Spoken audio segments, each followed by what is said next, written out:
Hello and welcome to this week's 2-Minute Parsha. Last week in Parshas Koirach we spoke about the rebellions of Klal Yisrael and various punishments that they got.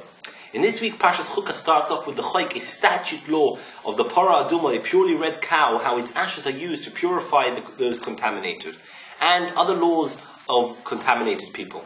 Then we have the death of Miriam, the sister of Aharon and Moshe. Her death leads to the water stopping pouring from the well, and Klal Yisrael complain bitterly to Moshe. So Hashem tells Moshe to speak to the rock, asking the rock to bring water. Moshe is angry at Klal Yisrael, and he tells them off, and then he goes to the rock with his staff, and instead of speaking to the rock, he hits the rock. Moshe and Aharon are punished for this, and told that they are not going to enter into Eretz Yisrael. Moshe then sends messengers to the king of Edom asking for allowance for Klal Yisrael to use his land as a shortcut to enter Eretz Yisrael. The king of Edom responds by sending an army to block their entrance into his country.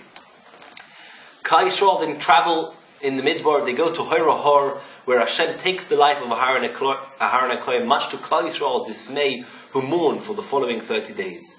Then Amalek attack. They come in the guise of Canaanites from the south of Eretz Yisrael. After a hard-fought battle, Klal Yisrael win.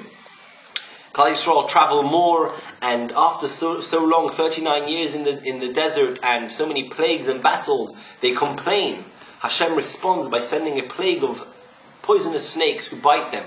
In order to stop this plague, Hashem commands Moshe to erect a copper snake at the top of a high mast, so that Klal Yisrael look up and daven to Hashem for a recovery.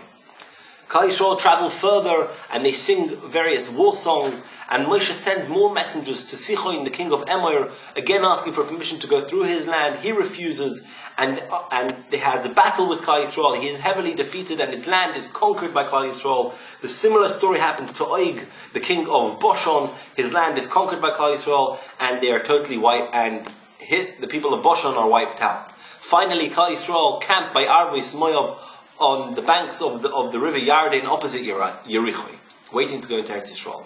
In summary, in this week's parsha, we have the Parah Aduma, followed by the death of Miriam, followed by Moshe hitting the rock, and then the death of Aharon. Then we have the plague of the snakes, which is saved by the copper snake at the top of a staff. Various battles against Edom and Amalek, and the conquering of the lands of Sichon and Og.